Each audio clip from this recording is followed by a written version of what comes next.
ધોરણ 7 સ્વાધ્યાય પોથી lesson number 1 paragraph number 5. Now she was flying. હવે તે ઉડતી હતી. ફ્લાઇંગ એટલે ઉડવું. Over the river. ક્યાં ઉડતી હતી? તો કે ઓવર એટલે ઉપર, રિવર એટલે નદી. હવે તે નદીની ઉપર ઉડતી હતી. C looked down. લુકડ એટલે જોયું, ડાઉન એટલે નીચે. નદીની ઉપર ઉડતી એટલે ઉપરથી એણે નીચે જોયું. Oh, is that a kite in the river. તેણે જોયું તો નદીની અંદર કંઈક હતું એટલે એને લઈ ગયું શું નદીની અંદર પતંગ છે એ કે.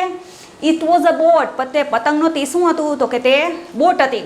C turn the handle towards the village. Turn એટલે ફેરવ્યું, હેન્ડલ ટુવર્ડ્સ એટલે તરફ અને વિલેજ એટલે ગામ. તેને હેન્ડલ છે પોતાના ગામ તરફ ફેરવ્યું.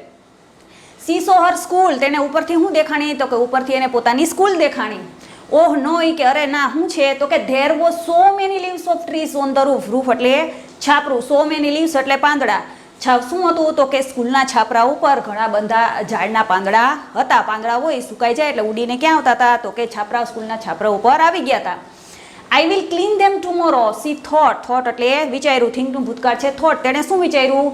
આઈ વિલ ક્લીન, હું તેને સાફ કરીશ. ધેમ ટુમોરો એટલે આવતીકાલે હું તેને સાફ કરી નાખીશ. પાંદડાઓને હું સાફ કરી નાખીશ. Next, answer the following question. નીચેલા આપેલ પ્રશ્નના ઉત્તર આપો. પેલું, what did Tejaswini see in the river. તેજસ્વીનીએ નદીમાં શું જોયું? તો આપણને ઉપર ખબર છે તેજસ્વીનીએ નદીમાં શું જોયું. તો કે તેજસ્વીની સો, સી અને ડીડ અને સી છે એટલે આપણે જવાબમાં ડીડ ન લખાય એટલે સીનું ભૂતકાળ saw. Tejaswini saw a boat in the river. તેજસ્વીનીએ નદીની અંદર બોટ જોઈ. બીજો પ્રશ્ન, what did Tejaswini see in her school. તેજસ્વીનીએ તેની સ્કૂલમાં શું જોયું? તો આપણને ખબર છે કે શું જોયું? તો કે છાપરા ઉપર ઘણા પાંદડા જોયા.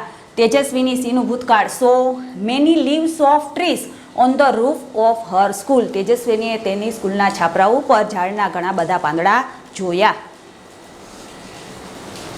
પ્રશ્ન number 3, vote did Tejaswini decide. Decide એટલે નક્કી કરવું. તેજસ્વીનીએ પાંદડા જોઈને શું નક્કી કર્યું? તો કે તેજસ્વીની ડિસાઇડેડ. ડીડ છે અને ડિસાઇડ છે એટલે આપણે ભૂતકાળનું રૂપ લખવું પડે. Tejaswini decided to clean the school roof. તેજસ્વીનીએ નક્કી કર્યું કે જે સ્કૂલનું જે છાપરું છે તે સાફ કરી નાખશે. Next, answer the question selecting the correct option and write ABC in the bracket. પેલું, what did Tejaswini see in the river. તેજસ્વીનીને નદીની અંદર શું દેખાણું? તો આપણે જોયું કે તેજસ્વીનીને નદીની અંદર બોટ દેખાણી, લીવ્સ દેખાણા, બોટ દેખાણી, કાઇટ દેખાણી કે બાઇક દેખાણી. તો નદીની અંદર શું હતું? તો કે નદીની અંદર બોટ એટલે ઓપ્શન આવશે બી. સાચો વિકલ્પ છે B. Next, what did Tejaswini see in the village. Tejaswini પોતાના ગામની અંદર ગઈ તો એણે ગામની અંદર જઈને પહેલા શું જોયું? સ્કૂલ જોઈ, હાઉસ જોઈ, રિવર જોઈ કે ટ્રી? તો આપણે જોયું કે તેજસ્વીનીએ પોતાની સ્કૂલ જોઈ એટલે સાચો વિકલ્પ છે એ. વેર ધ લીવ્સ. પાંદડાઓ ક્યાં હતા? Roof of the house, garden of her house, garden of her school કે રૂફ ઓફ હર સ્કૂલ? તો આપણને ખબર છે કે પાંદડા છે તેની સ્કૂલના છાપરા ઉપર હતા એટલે સાચો વિકલ્પ છે ડી. છઠ્ઠો paragraph, now she was over the farms and field. હવે તે ખેતરો ઉપરથી ઉડતી હતી. Green fields, farms and field, green fields. She was enjoying the beauty view. View એટલે દ્રશ્ય. તેઓ આ સુંદર દ્રશ્યને માણી રહી હતી. ઉપર ઉડતી હતી, નીચે ખેતરો અને બગીચા દેખાતા હતા. એને જોઈને એ આનંદ માણી રહી હતી એનો. Then she notice a flock of birds on her way. Flock of birds એટલે પક્ષીનું ઝુંડ, એને ફ્લોક ઓફ બર્ડ્સ કહેવાય. નોટિસ એટલે જોયું. Then she notice a flock of birds in her way. ત્યાં તેને રસ્તામાં એક પક્ષીનું ઝુંડ જોયું. She applied the brakes. પક્ષી એની તરફ આવતા હતા એટલે એને ફટાફટ બ્રેક મારી દીધી. Than fan stop. બ્રેક મારી એટલે પંખો શું થઈ ગયો? સ્ટોપ, ઊભો રહી ગયો. And the bike started coming down. Coming down એટલે નીચે. પંખો ઊભો રહી ગયો એટલે બાઇક નીચે આવવા માંડી.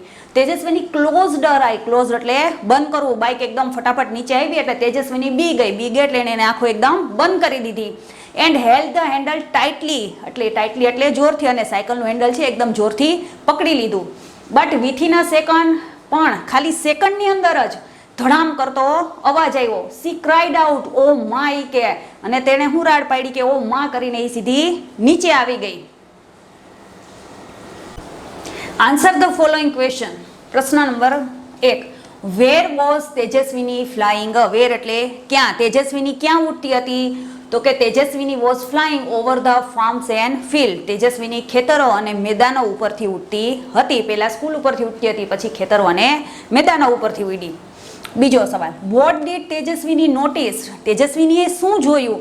તો કે તેજસ્વીની નોટિસ્ડ ડીડ છે અને નોટિસ છે એટલે આપણે ઈડી લગાડશું. Tejaswini noticed a flock of birds on her way. તેજસ્વીનીએ તેની રસ્તામાં છે ફ્લોક ઓફ બર્ડ્સ એટલે પક્ષીઓનું ઝુંડ જોયું. Vote did Tejaswini do? પક્ષી આવતા જોયા એટલે તેજસ્વીનીએ ડુ એટલે શું કર્યું? તો કે તેજસ્વીની એપ્લાઇડ ધ બ્રેક્સ. જેવું એને જોયું કે પક્ષી એની સામે આવે છે એટલે તેજસ્વીનીએ ફટાફટ બ્રેક મારી દીધી. What happened when Tejaswini applied the brakes? જ્યારે તેજસ્વીનીએ બ્રેક મારી, હેપન્ડ એટલે બનવું, ત્યારે શું બન્યું બ્રેક મારી ત્યારે? તો કે when Tejaswini applied the brakes, જ્યારે તેજસ્વીનીએ બ્રેક મારી. આપણે અલ્પવિરામ કર્યું છે કારણ કે જવાબ હજી અધૂરો છે. ધ ફેન સ્ટોપ્ડ, પંખો ઊભો રહી ગયો. And bike started coming down, અને એની જે બાઇક છે તે નીચે આવી ગઈ સીધી. પંખો બંધ થઈ ગયો એટલે બાઇક ઉપરથી નીચે આવવાની ચાલુ થઈ ગઈ. પ્રશ્ન number 5. What did Tejaswini do? તેજસ્વીનીએ શું કર્યું? વેન એટલે જ્યારે. The bike started coming down, જ્યારે બાઇક નીચે આવવા માંડી તો તેજસ્વીનીએ શું કર્યું? તો કે when the bike started coming down, જ્યારે બાઇક નીચે આવવા માંડી. અલ્પવિરામ કર્યું છે કારણ કે જવાબ અધૂરો છે આપણે. તેજસ્વીની ક્લોઝડ હર આઈઝ. ક્લોઝડ એટલે બંધ કરી દીધી. તેજસ્વીનીએ એની આંખો બંધ કરી દીધી. અને હેલ્ડ એટલે પકડવું. ધ હેન્ડલ ટાઇટલી, અને એકદમ ટાઈટ છે હેન્ડલ એને પકડી લીધું. Answer the question selecting the correct option and right ABC in the bracket. પેલું છે તેજસ્વીની વોઝ ફ્લાઇંગ. તેજસ્વીની કેની ઉપરથી ઉડતી હતી? તો આપણે આ પેરેગ્રાફમાં જોયું કે over the farms and field. Tejaswini છે મેદાનો અને ખેતરો ઉપરથી ઉડતી હતી. સાચો વિકલ્પ છે ડી. બીજું, વોટ કેમ ઇન તેજસ્વીનીઝ વે? તેજસ્વીનીના રસ્તામાં શું આવ્યું? તેજસ્વીની ઉડતી હતી તો રસ્તામાં શું આવ્યું એને? Cloud, sun, flock of birds કે રેન? તો આપણે જોયું તેજસ્વીની ઉડતી હતી તો રસ્તામાં પક્ષીઓનું ઝુંડ આવ્યું. સાચો વિકલ્પ છે C. When Tejaswini applied the brake, જ્યારે તેજસ્વીનીએ બ્રેક મારી. The bike stop, the fan stop, the bike faster, the rain rotate faster. તો આપણે જોયું બ્રેક મારી એટલે પંખો શું થયો? સ્ટોપ થઈ ગયો, ઊભો રહી ગયો. એટલે સાચો વિકલ્પ છે C. C opened her eyes. પછી જેવી બાઇક નીચે પડી ગઈ એને થયું થોડીક શાંતિ થઈ ગઈ એટલે પોતે એની આંખો ખોલી. ઓહ માય ગોડ, કે ઇટ વોઝ અ ડ્રીમ. અને તે ઉઠી ગઈ. પછી એને ખબર પડ્યું કે આ બધું શું હતું? આ તો એનું સપનું હતું. એ નિંદરમાં સપનું જોતી હતી ને હવે તે ઉઠી ગઈ. તેણે જોયું ઉઠી તો એ પથારીમાં જ હતી. She got up. Got up એટલે ઊભી થઈ ગઈ, પથારીમાંથી ઊભી થઈ ગઈ. વોશ હર ફેસ, પોતાનું મોઢું ધોયું. And look into the mirror, અને ક્યાં જોયું? મિરર એટલે અરીસામાં મોઢું ધોયું અને અરીસા જામ જોયું. ઈ કે it was a dream this time.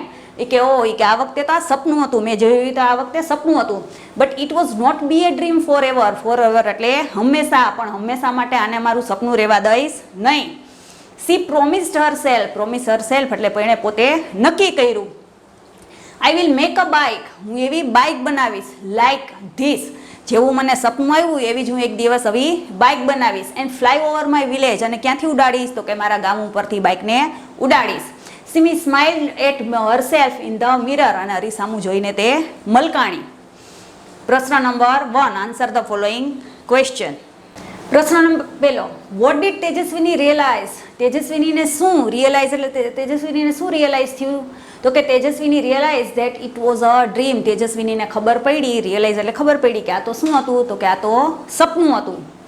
Vote did Tejaswini promise herself? તેજસ્વીનીએ પોતાની જાતને શું, પોતે શું નક્કી કર્યું તેજસ્વીનીએ?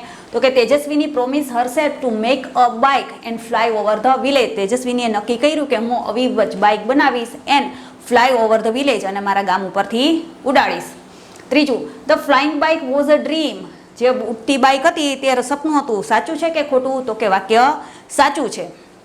Next, answer the question selecting the correct option and right ABC in the bracket. The flying bike was. ઉડતી બાઇક હતું તેજસ્વીનીનું શું હતું? તો આપણને ખબર છે કે અ ડ્રીમ. એ તેજસ્વીનીનું સપનું હતું. એટલે સાચો વિકલ્પ છે B. Tejaswini promised herself to. તેજસ્વીનીએ પોતાની જાતને શું પ્રોમિસ કર્યું? Clean the school roof, fly over the river, ride the bike કે મેક અ ફ્લાઇંગ બાઇસિકલ. તો કે એણે નક્કી કર્યું કે હું આવી ઉડતી બાઇસિકલ બનાવીશ. સાચો વિકલ્પ છે D. Which word in the paragraph means always? Always માટેનો કયો શબ્દ છે? ફોર એવર, ડ્રીમ, ઓપન કે વોશિસ? તો ફોર એવર માટેનો શબ્દ છે, ઓલવેઝ માટેનો શબ્દ છે ફોર એવર એટલે હંમેશા. એટલે સાચો વિકલ્પ છે એ. નેક્સ્ટ, સે whether the following statement are true or false. નીચેનું વાક્ય સાચું છે કે ખોટું તે આપણે કહેવાનું છે. પેલું છે તેજસ્વીની ફાધર ગિફ્ટેડ હર સ્કૂટર, તેજસ્વીના પપ્પાએ તેને સ્કૂટર ગિફ્ટમાં આપ્યું હતું. વાક્ય કેવું છે? ખોટું છે. તેના પપ્પાએ તેને બાઇસિકલ ગિફ્ટમાં આપી હતી, સ્કૂટર ગિફ્ટમાં આપ્યું નહોતું. વાક્ય ખોટું છે એટલે આપણે લખશું ફોલ્સ. બીજું, Tejaswini was proud to see the bicycle, તેજસ્વીનીને જે સાયકલ ગિફ્ટમાં આપી જોઈને એને ગર્વ અનુભવ્યો. વાક્ય કેવું છે? તો કે સાચું છે, કારણ કે કોઈ પાસે સાયકલ નહોતી એવી સાયકલ એની પાસે આવી ગઈ હતી એટલે એને ગર્વ અનુભવ્યો. There was a blue button near the bell, બેલની નજીક બ્લુ કલરનું બટન હતું. વાક્ય કેવું છે? ખોટું, કારણ કે બ્લુ કલરનું બટન નહોતું, પણ કેવા કલરનું બટન હતું? લાલ કલરનું બટન હતું. વાક્ય કેવું છે? ખોટું, એટલે આપણે લખશું false. Tejaswini went to the sea shore, તેજસ્વીની દરિયા કિનારે ગઈ. ખોટું છે. તેજસ્વીની ક્યાં ગઈ હતી? તો કે રિવર બેંક ગઈ હતી, નદી કિનારે ગઈ હતી. એટલે વાક્ય કેવું છે? ખોટું. There came out a big fan rare wheel, પાછળ વ્હીલમાંથી એક મોટો પંખો બહાર આવ્યો. વાક્ય કેવું છે? સાચું છે, એટલે આપણે લખશું true. Tejaswini saw bits of paper on the school roof, તેજસ્વીનીએ છાપરા ઉપર બીટ્સ ઓફ પેપર એટલે કાગળના કટકા જોયા. વાક્ય કેવું છે? ખોટું, એણે પાંદડા જોયા હતા. એટલે વાક્ય ખોટું છે એટલે આપણે લખશું false. Next, Tejaswini saw a flock of birds on her way, તેજસ્વીના રસ્તામાં એક પક્ષીઓનું ઝુંડ આવ્યું. વાક્ય કેવું છે? સાચું, એટલે આપણે લખશું true. Tejaswini saw a kite in the river, તેજસ્વીનીએ નદીમાં પતંગ જોઈ. પતંગ નહોતી જોઈ, શું હતું? તો કે એની અંદર તો બોટ હતી. એટલે વાક્ય કેવું છે? ફોલ્સ. પ્રશ્ન 3, write the list 2 rhyming word for the following words you may use the dictionary, નીચે આપેલા શબ્દના સમાન ઉચ્ચારવાળા બે શબ્દ લખવાના છે. આપણે શબ્દકોશનો એટલે ડિક્શનરીનો પણ ઉપયોગ કરી શકીએ છીએ. રાઇમિંગ વર્ડ એટલે જેના શબ્દના ઉચ્ચારો સરખા થતા હોય. તો પેલું છે શિફ્ટેડ, તો શિફ્ટેડ જેવો રાઇમિંગ વર્ડમાં કયા શબ્દ આવશે? તો કે ગિફ્ટેડ અને વોન્ટેડ. બીજું છે ક્રાઉડ, તો કે પ્રાઉડ અને ગ્રાઉન્ડ. તમે જોઈ શકો છો કે આપણને ઉચ્ચાર કેવા લાગે છે? તે કે ઉચ્ચાર લગભગ બોલતી વખતે સરખા લાગે છે. કેન્ડલ, તો કે હેન્ડલ અને પેન્ડલ. નેક્સ્ટ, બ્લોક, તો કે ફ્લોક અને લોક. ડ્રીમ, ક્રીમ, તો કે ડ્રીમ અને સ્લીમ. આ સરખા ઉચ્ચારવાળા શબ્દ છે કે બોલતી વખતે આપણને ઉચ્ચાર કેવો લાગે છે? સરખો લાગે છે, એટલે માટે એને રાઇમિંગ વર્ડ કહીએ છીએ. પ્રશ્ન 4, write the past tense form of the following word, નીચે આપેલા ક્રિયાપદોના ભૂતકાળના રૂપ લખવાના છે.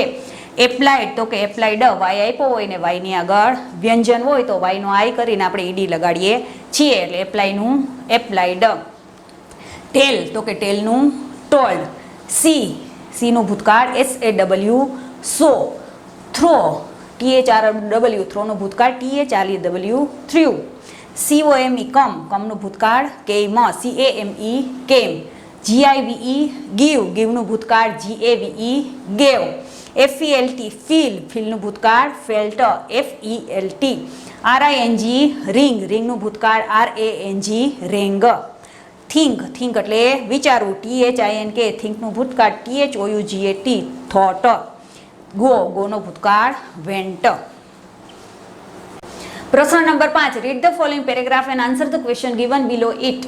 નીચે આપેલ પરિચ્છેદ વાંચો અને પ્રશ્નના ઉત્તર લખો. The earth goes round the sun and the moon goes round the earth. Earth goes round the sun, પૃથ્વી સૂર્યની આસપાસ ફરે છે અને ચંદ્ર પૃથ્વીની આસપાસ ફરે છે. આપણે વિજ્ઞાનમાં ભણી ગયા, આપણને ખબર જ છે કે પૃથ્વી છે સૂર્યની આસપાસ ફરે છે અને ચંદ્ર છે પૃથ્વીની આસપાસ ફરે છે.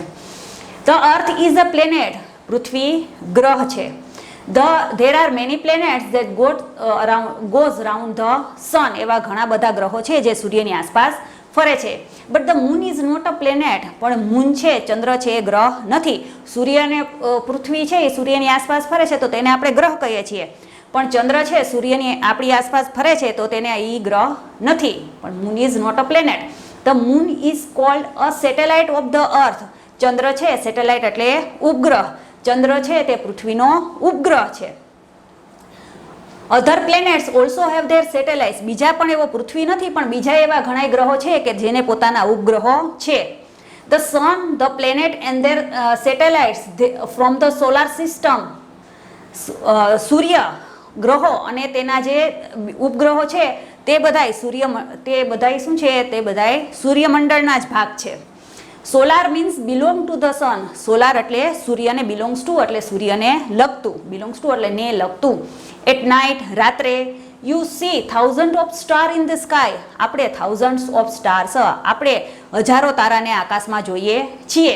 Stars twinkle but planets do not. Stars twinkle, twinkle એટલે ચમકે છે, તારાઓ ચમકે છે, પણ ગ્રહો ચમકતા નથી. પ્રશ્ન પહેલો, what goes round the earth. પૃથ્વીની આસપાસ કોણ ફરે છે? તો આપણે લખશું moon goes round the earth. ચંદ્ર છે તે પૃથ્વીની આસપાસ ફરે છે. બીજું, વોટ ઇઝ અર્થ. પૃથ્વી શું છે? તો કે પૃથ્વી આપણે જોયું કે ગ્રહ છે, તો કે the earth is a planet. પૃથ્વી ગ્રહ છે. ત્રીજું, what is the moon called. ચંદ્રને શું કહેવામાં આવે છે? તો કે એને પૃથ્વીનો ઉપગ્રહ કહેવામાં આવે છે. તો ઉપગ્રહ માટેનો કયો શબ્દ છે? તો કે સેટેલાઇટ. એટલે ઓપ્શન આવશે બી. પ્રશ્ન number 4, what is solar system. સૂર્યમંડળ શું છે? તો કે the sun, the planets and their satellites are from solar system. સૌરમંડળની અંદર શું હોય છે? તો કે સૂર્ય છે, ગ્રહો છે અને તેના ઉપગ્રહો છે તે બધા સૂર્યમંડળની અંદર આવે છે. Next, which word in the paragraph means shine. ચમકવું. શાઇન એટલે ચમકવું. તો ચમકવા માટે કયો શબ્દ છે? તો આપણે જોયું કે ટ્વિંકલ. તારા રાતના ચમકે છે એટલે ચમકવા માટે શબ્દ છે ડી, ટ્વિંકલ. નેક્સ્ટ, પ્રશ્ન 6, form the question and write answer using yes and no. પ્રશ્ન બનાવો અને હા અને નામાં જવાબ આપો. Example, Amol throw the ball. અમોલે બોલનો ઘા કર્યો હતો. તો પ્રશ્નાર્થ વાક્ય બનાવવાનું છે. તો કયો કાળ છે? તો આપણને ખબર પડે થ્રુનું ભૂતકાળ છે. થ્રુ આપણે હમણાં ભૂતકાળના રૂપ લખ્યા એટલે આપણને ખબર પડી જાય સાદો ભૂતકાળ છે. જ્યારે સાદા ભૂતકાળમાં પ્રશ્નાર્થ વાક્ય બનાવતા હોય ત્યારે તેને સહાયકારક ક્રિયાપદ તરીકે ડીડની જરૂર પડે છે. એટલે આપણે વાક્ય ક્યાંથી ચાલુ કરશું? ડીડથી. પ્રશ્નાર્થ વાક્ય બે પ્રકારના હોય, WH વાળા અને સહાયકારક ક્રિયાપદ વાળા. આ સહાયકારક ક્રિયાપદ વાળા છે એટલે આપણે ડીડને આગળ લીધું અને અમોલ ક્યાં આવી જશે? તો કે અમોલ પાછળ આવી જશે. બાકીનું વાક્ય આપણે એઝ ઇટ ઇઝ લખી નાખવાનું છે. Did Amol throw. આપણે એકવાર ભૂતકાળનું રૂપ આવી ગયું છે એટલે બીજી વાર અહીંયા ભૂતકાળનું રૂપ દેવાનું નથી એટલે આપણે મૂળ રૂપ મૂકશું. થ્રીનું ભૂતકાળ છે થ્રો. ધ બોલ પ્રશ્નાર્થ વાક્ય છે એટલે છેલ્લે પ્રશ્નાર્થ ચિહ્ન. શું અમોલે બોલ ફેંક્યો હતો? તો એકવાર આપણે હામાં જવાબ આપશું, એકવાર નામાં જવાબ. હામાં જવાબ આપશું એટલે યસ. અમોલ છે એનું સર્વનામ તરીકે એક જ વખત નામ વપરાય, દર વખતે નામ વપરાય નહીં. બીજી વખત જ્યારે એને વ્યક્તિ અથવા વસ્તુ વિશે વાત કરતા હોય ત્યારે આપણે સર્વનામનો ઉપયોગ કરીએ છીએ. અમરનું સર્વનામ થશે હી. Yes he did. છેલ્લે પૂર્ણ વિરામ, કારણ કે જવાબ છે. નામાં જવાબ આપીએ તો કે નો હી ડીડન્ટ. ડીડન્ટનું નોટનું ટૂંકું રૂપ છે ડીડન્ટ. ના, તેણે ઘા કર્યો હતો નહીં. પેલું વાક્ય, the boys flew kites yesterday. છોકરાઓએ ગઈકાલે પતંગ ઉડાડી હતી. તો આપણે પ્રશ્નાર્થ વાક્ય બનાવવું છે. તો ફ્લાયનું ભૂતકાળ છે ફ્લ્યુ. તો આપણને ખબર પડી જાય કે કયો કાળ છે? તો કે સાદો ભૂતકાળ છે. સાદો ભૂતકાળ હોય તો તેને સહાયકારક તરીકે ડીડની જરૂર પડે છે એટલે આપણે પ્રશ્નાર્થ વાક્ય ડીડથી ચાલુ કરશું. ડીડ. પછી પહેલેથી વાક્ય ચાલુ કરી દો, ધ બોયઝ. હવે અહીં ખબર પડી ગઈ કે એકવાર ડીડ લઈ લીધું, એકવાર ભૂતકાળનું રૂપ આપી દીધું તો બીજી વાર ભૂતકાળનું રૂપ આપવાની જરૂર નથી. એટલે શું ફ્લ્યુનું ભૂતકાળ શું લખશું? ફ્લાય. બાકીનું વાક્ય as it is. Kites yesterday. શું છોકરાઓએ ગઈકાલે પતંગ ઉડાડી હતી? તો આપણે કેવું હા ઉડાડી હતી ને એકવાર કહેશું ના ઉડાડી હતી નહીં. આમાં જવાબ આપણો યસ, પછી અલ્પવિરામ. The boys. છોકરાઓ ઝાઝા બધા છે એટલે સર્વનામ શું આવશે? બહુવચન છે એટલે સર્વનામ તરીકે આવશે ધે. Yes they did. પૂર્ણ વિરામ મૂકવાનું નકારમાં એટલે નો. નો ધે ડીડન્ટ. ના તેઓએ પતંગ ઉડાડી હતી નહીં. બીજું, મેઘા ડ્રીવ અ લવલી પિક્ચર. મેઘાએ સુંદર ચિત્ર દોર્યું હતું. તો આપણને ખબર પડે આ ભૂતકાળનું રૂપ છે. કયો કાળ છે? તો કે સાદો ભૂતકાળ છે. શું કામ? તો કે જે વર્બનું રૂપ છે તે ભૂતકાળનું છે તો એનું રૂપ શું આવે? ડ્રો. ડ્રો. મૂળ રૂપ છે ડ્રો અને ભૂતકાળનું રૂપ છે ડ્રીવ. એટલે પ્રશ્નાર્થ વાક્ય બનાવો તો પહેલાં ક્યાંથી ચાલુ કરશું? સાદો ભૂતકાળ છે એટલે એને સહાયકારક ક્રિયાપદ તરીકે ડીડની જરૂર પડશે એટલે ડીડ. વાક્ય પહેલેથી ચાલુ કરી દો. ડીડ મેઘા. અહીંયા એકવાર ભૂતકાળનું રૂપ આપ્યું, બીજી વાર ભૂતકાળનું રૂપ નથી આપવાનું એટલે આપણે ડ્રો લખશું. Draw a lovely picture. પ્રશ્નાર્થ વાક્ય છે એટલે વાક્યના અંતે પ્રશ્નાર્થ ચિહ્ન. શું મેઘાએ સુંદર પિક્ચર દોર્યું હતું? તો આપણે પહેલાં કહેવાનું છે કે હા દોર્યું હતું એટલે કહેવાનું યસ. મેઘા છે તો દર વખતે આપણે મેઘા મેઘા ન લખાય. પહેલી વખતે જ્યારે વ્યક્તિની વાત કરીએ ત્યારે નામ હોય, પછી સર્વનામ હોય. તો મેઘાનું સર્વનામ શું થાય? તો કે શી. Yes she did. હા તેણે ચિત્ર દોર્યું હતું. પછી કહેવાનું છે ના નહોતું દોર્યું. તો કે નો શી ડીડન્ટ. ના તેણે ચિત્ર દોર્યું નહોતું. ત્રીજું વાક્ય, Tarak spent all his money. Spent એટલે વાપરી નાખી. તારકે એના બધાય પૈસા વાપરી નાખ્યા. સ્પેન્ટ એટલે ખર્ચી નાખ્યા. તો આપણને ખબર છે ભૂતકાળનું રૂપ છે સ્પેન્ડ. SPEND spend. સાદો ભૂતકાળ છે. પ્રશ્નાર્થ વાક્ય બનાવવું હોય તો એને સહાયકારક ક્રિયાપદ તરીકે ડીડની જરૂર પડે. પહેલાં લખી નાખો ડીડ, પછી વાક્ય પહેલેથી ચાલુ કરી નાખો તારક. એકવાર ભૂતકાળનું રૂપ લઈ લીધું ડીડ, પાછું ભૂતકાળનું રૂપ લેવાનું નથી એટલે રૂપ લઈ લ્યો સ્પેન્ડ. All his money. શું તારકે એના બધાય પૈસા ખર્ચી નાખ્યા? તો આપણે પહેલાં કહેવાનું છે કે હા ખર્ચી નાખ્યા, અને પછી કહેવાનું છે ના. હામાં જવાબ આપશો એટલે પહેલાં લખશું યસ. તારક છે, તારકનું સર્વનામ શું આવશે? હી. Yes he did. ના નથી ખર્ચી નાખ્યા એટલે નો હી ડીડન્ટ. ના તેણે ખર્ચી નાખ્યા નથી. Next, the children ate apples. બાળકો છે સફરજન ખાઈ ગયા. સફરજન હતા એ બાળકો બધાએ ખાઈ ગયા. તો આપણને ખબર છે વાક્ય કયો કાળ છે? તો કે સાદો ભૂતકાળ છે. કેમ ખબર પડી? અહીંયા ભૂતકાળનું રૂપ V2 છે તો ઈટ. ઈટનું ભૂતકાળ શું થાય? એટ. સહાયકારક ક્રિયાપદથી પ્રશ્નાર્થ વાક્ય બનાવવાનું છે એટલે પહેલાં ડીડ પહેલેથી ચાલુ કરી દો. ધ કેપિટલ ના આવે, ધ સ્મોલ આવે, કારણ કે તો પહેલો અક્ષર હતો એટલે આપણે કેપિટલ કર્યો છે. અહીંયા કેપિટલ આવશે નહીં. Did the children. એકવાર આપણે ભૂતકાળનું રૂપ લીધું, પાછું ભૂતકાળનું રૂપ લેવાનું નથી, મૂળ રૂપ લઈ લ્યો ઈટ એપલ્સ. શું બાળકો બધા સફરજન ખાઈ ગયા? તો આપણે કહેવાનું છે હા ખાઈ ગયા છે. તો કે યસ ચિલ્ડ્રન્સ બહુવચન છે, બહુવચનનું સર્વનામ ધે. Yes they did. હા તેઓ ખાઈ ગયા છે, અને ના તેઓએ ખાધું નથી. No they didn't. Next, we won the match. અમે મેચ જીતી ગયા. તો વિનનું ભૂતકાળ છે વોન. પ્રશ્નાર્થ વાક્ય did we win the match. શું અમે મેચ જીતી ગયા? તો કે હા આપણે મેચ જીતી ગયા છીએ.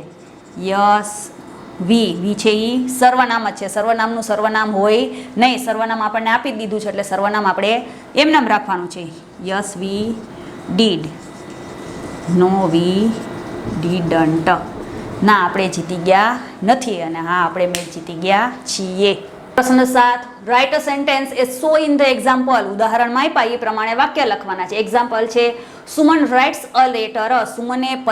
સુમન પત્ર લખે છે. તો વાક્ય છે સુમન રોટ અ લેટર. સુમને પત્ર લખ્યો. કયો કાળ છે? તો કે આ કયા કાળનું વાક્ય છે? આ ભૂતકાળ છે. આ કયો કાળ છે? તો આપણને ખબર પડી જાય આ વર્તમાન કાળ છે. શું કામ ખબર પડી? સાદો વર્તમાન કાળ છે, આ સાદો ભૂતકાળ છે. ત્રીજો પુરુષ એક વચનની પાછળ જ્યારે એસ અથવા યસ પ્રત્યે લાગ્યો છો એટલે આપણને ખબર પડી જાય વાક્ય કયા કાળમાં છે? તો કે વાક્ય સાદા વર્તમાન કાળમાં છે. સાદા વર્તમાન કાળમાંથી આપણે કેમાં વાક્ય બનાવ્યું? તો કે સાદા ભૂતકાળમાં. રાઇટનું ભૂતકાળ રોટ. પછી જે Suman will write a letter. Suman પત્ર લખશે. કયો કાળ છે? તો કે આ સાદો ભવિષ્ય કાળ છે. આપણને સાદા વર્તમાન કાળમાં વાક્ય આપ્યું છે, એમાંથી આપણે સાદા ભૂતકાળ અને સાદા વર્તમાન કાળમાં વાક્ય ફેરવવાનું છે. કેમ ખબર પડે? તો કે રાઇટનું ભૂતકાળ રોટ. સાદો વર્તમાન કાળ છે. ત્રીજો પુરુષ એક વચન પાછળ એસ અથવા યસ પ્રત્યે લાગે. આની પાછળ એસ પ્રત્યે લાગ્યો છે એટલે આપણને ખબર પડી જાય કે સાદા વર્તમાન કાળનું વાક્ય છે. રોટ રાઇટનું ભૂતકાળ છે રોટ. WROTE રોટ લખ્યું છે એટલે આપણને ખબર પડી જાય કે વાક્ય કયા કાળનું છે? તો કે સાદા ભૂતકાળનું છે. સુમન વિલ શેલ અથવા વિલ સાથે મૂળરૂપ આવે એટલે આપણને ખબર પડી જાય કે વાક્ય કયા કાળ છે? તો કે એ સાદો ભૂતકાળ છે. હવે એવી રીતે આપણે નીચેના વાક્ય બનાવવાના છે. Nitin drinks milk. નીતિન દૂધ પીવે છે. તો આપણે લખશું નીતિને દૂધ પીધું. તો શું આવશે? નીતિન. ડ્રિંકનું ભૂતકાળ શું આવે? આનું મૂળ રૂપ થશે ડ્રિંક. તો ડ્રિંકનું ભૂતકાળ શું થાય? ડ્રેન્ક. Nitin drank milk. આમાં આપણે ડીડનો ઉપયોગ નથી કરતા કારણ કે નકાર અને પ્રશ્નાર્થ વાક્યને ડીડની જરૂર પડે છે, વિધાન વાક્ય અને હકાર વાક્યને ડીડની જરૂર પડતી નથી. એમાં આપણે જે મૂળરૂપ આપણને જે વર્બ હોય એનું આપણે મૂળરૂપ ખાલી જે વર્બનું રૂપ હોય એનું ભૂતકાળનું રૂપ મૂકી દેવામાં આવે છે. વિધાન વાક્ય અને હકાર વાક્યને ડીડની જરૂર પડતી નથી. જ્યારે નકાર અને પ્રશ્નાર્થ વાક્ય બનાવે ત્યારે જ એને ડીડની જરૂર પડશે. એટલે આપણે ખાલી ભૂતકાળનું રૂપ મૂકી દેવાનું છે.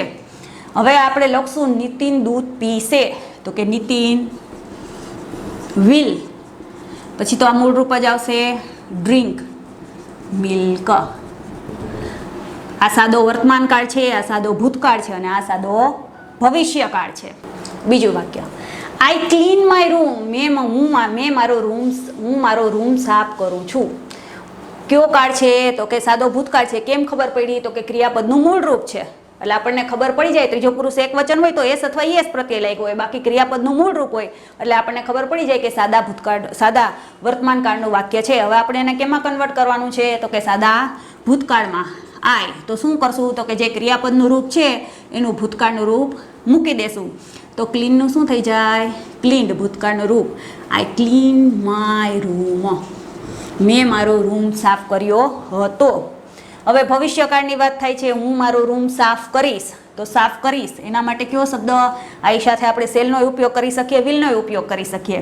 તો આપણે શેલનો ઉપયોગ કરીએ છીએ, આઈ શેલ, પછી મૂળ રૂપ જ આવે ક્લીન માય રૂમ. ભૂતકાળનું વાક્ય હોય તો આપણે ખાલી વર્બના રૂપનું ભૂતકાળ કરવાનું ને આમાં ખાલી શેલ લગાડવાનું છે, વાક્યમાં બીજું કંઈ કરવાનું છે નહીં. મિસિસ વ્યાસ ટીચીસ અસ ઇંગ્લિશ, મિસિસ વ્યાસ અમને ઇંગ્લિશ ભણાવે છે. ત્રીજો પુરુષ એક વચન છે, એસ અથવા યસ પ્રત્યય લાગ્યો, સાદો વર્તમાનકાળ છે. હવે આપણે સાદા ભૂતકાળમાં ફેરવવાનું છે. મિસિસ વ્યાસ, જે આપણે વર્બનું રૂપ છે એનું ભૂતકાળનું ટોટ અસ ઇંગ્લિશ, મિસિસ વ્યાસ અમને ઇંગ્લિશ ભણાવતા હતા. હવે લખશું મિસિસ વ્યાસ અમને ઇંગ્લિશ ભણાવશે. ભવિષ્યકાળની વાત કરીએ તો કે મિસિસ વ્યાસ, ખાલી વિલ મૂકી દેવાનું છે, ટીચ, પછી મૂળ રૂપ આવશે ટીચ અસ ઇંગ્લિશ. મિસિસ વ્યાસ અમને ઇંગ્લિશ ભણાવશે. વાક્ય પૂરું થાય એટલે વાક્યને અંતે પૂર્ણ વિરામ. બાલુ રિંગ્સ ધ બેલ, બાલુ બેલ વગાડે છે. તો આપણે ભૂતકાળમાં લખશું બાલુ રિંગ, RING રિંગ છે. તો રિંગનું ભૂતકાળ આપણે હમણાં જોયું રેંગ. બાલુ રેંગ ધ બેલ, બાલુએ બેલ વગાડ્યો હતો. પછી છે બાલુ બેલ વગાડશે, તો કે બાલુ વિલ, મૂળ રૂપ જ આવશે રિંગ ધ બેલ. બાલુ છે તે બેલ વગાડશે. The principal enters the classroom, principal છે તે ક્લાસરૂમમાં આવે છે. તો આપણે એમ લખશું પ્રિન્સિપાલ ક્લાસરૂમમાં આવ્યા હતા. તો પ્રિન્સિપાલનું પ્રિન્સિપાલ, એન્ટર્સ, મૂળ રૂપ શું છે? તો કે એન્ટર, તો કે એન્ટર્ડ, પાછળ શું લાગશે? ED. Entered the classroom, principal ક્લાસરૂમમાં આવ્યા હતા. હવે આપણે લખશું પ્રિન્સિપાલ ક્લાસરૂમમાં આવશે, તો કે ધ પ્રિન્સિપાલ વિલ. ભવિષ્યકાળનું વાક્ય એટલે આપણે વિલ અને સીધું મૂળ રૂપ જ મૂકી દેવાનું છે એન્ટર ધ ક્લાસરૂમ. પ્રિન્સિપાલ છે તે ક્લાસરૂમમાં. પ્રશ્ન number 8, draw the picture what did on Saturday on Sunday, write 2 or 3 sentences about it. તમે શનિવાર અને રવિવારે શું કર્યું તેના ચિત્ર દોરો અને તેના વિશે 2-3 વાક્ય લખો. શનિવાર અને રવિવારે રજા છે, લોકડાઉન છે એની વાત અલગ છે, બાકી શનિવારે અને રવિવારે આપણે રજા હોય છે તો આપણે વધારાની પ્રવૃત્તિઓ કરી શકતા હોઈએ છીએ. તો તમે શનિવાર અને રવિવારે જે પ્રવૃત્તિ કરી હોય એના ચિત્ર તમારે અહીંયા દોરવાના છે. અને આપણને ખબર પડવી જોઈએ કે આપણે શું કર્યું છે, તો તેને અનુલક્ષીને તમે જે કર્યું હોય એની નીચે એના 2-3 વાક્ય તમારે લખવાના છે. તમે જે પ્રવૃત્તિ કરો છો એના વિશે. Draw and colour the picture of the bicycle, write about 7 and 8 sentence of my bicycle. બાઇસિકલનું ચિત્ર દોરો, તેમાં રંગ પૂરો અને માય બાઇસિકલ પર 7 થી 8 વાક્ય લખવાના છે. અહીંયા તમને ખાલી જગ્યા આપી, ત્યાં તમારે ચિત્ર દોરવાનું છે સાયકલનું. સાયકલ તો તમારી પાસે હશે, તમારી પાસે હોય એવી, અથવા તમને મનગમતી હોય એવી સાયકલનું આપણે અહીંયા ચિત્ર દોરવાનું છે. અને તમે જે સાયકલનું ચિત્ર દોરો એની ઉપર આપણે 7 થી 8 વાક્ય લખવાના છે. જો તમને ખબર ન પડતી હોય તો અહીં તમને પોઈન્ટ્સ આપ્યા છે. કલર છે, સીટ છે, સ્મોલ બેર છે, રેર વ્યૂ મિરર છે, બાસ્કેટ છે, pedal, handle, when you use it, why you like it. તો સાયકલ આપણી છે એના વિશે આપણે 8 થી 10 વાક્ય સાયકલ વિશે આપણે નીચે લખવાના છે.